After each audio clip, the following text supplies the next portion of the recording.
sababee dhagaa biyyeen biyya kennaa kosoora kottichaa namni wal jaalatu jiruun saaboo'ichaa haballoo isaa golbaa abbaa ibasaaqa jabbiin baddee galtee maal sababee dhagaa fakkaachiseera buutee ana nyaatee gaaraabuu ani simaaf yaadda yaama hubatu rakkoo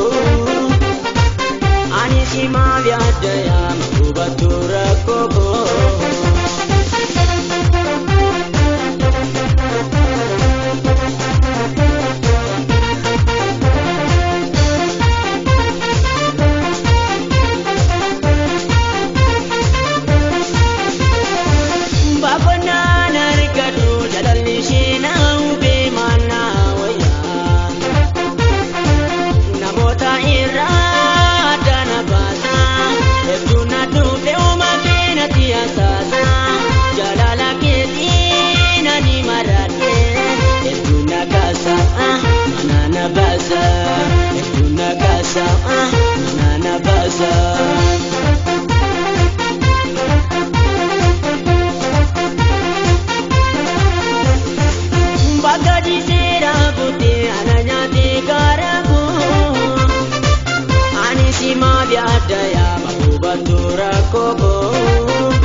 Ani simaaf anta yaama hubatu rakkoo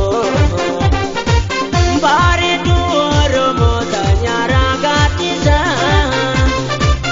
bareedaa kee argee attamiin jaajisa osoo dhoofadhoo anarraa beeksisa.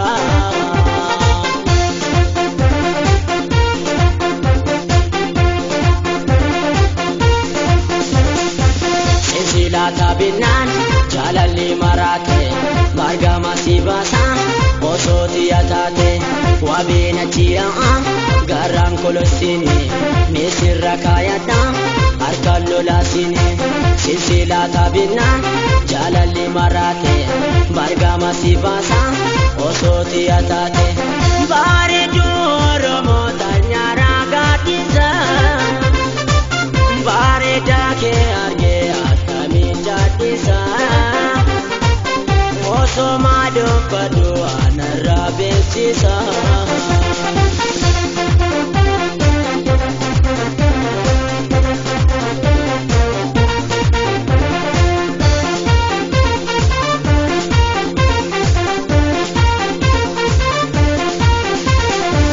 Baabonnaan harkadhoo jalalli isheenaa hubee maalnaa wayyaa namoota irraa dana baasaa hedduun adduuftee uumaa keenatti hasaasaa jaalala keetiin ani maraatee hedduun nagaasaa nana baasaa hedduun nagaasaa nana baasaa.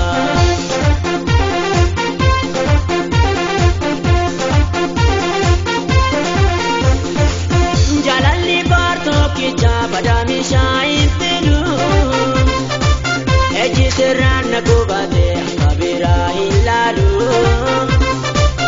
eji serana kubate akabira hilalu bagaji sera puti ananyate karabu ani simaaf yaadda yaama hubatu rakkoo ani simaaf yaadda yaama hubatu rakkoo.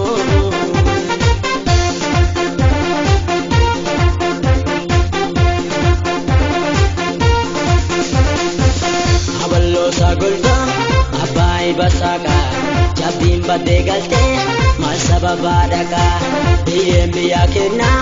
kosoora kottichaa namni wal jaalatu jiruun saaboo'ichaa haballoo isaa golbaa abbaa ibasaaqa jabbiin baddee galtee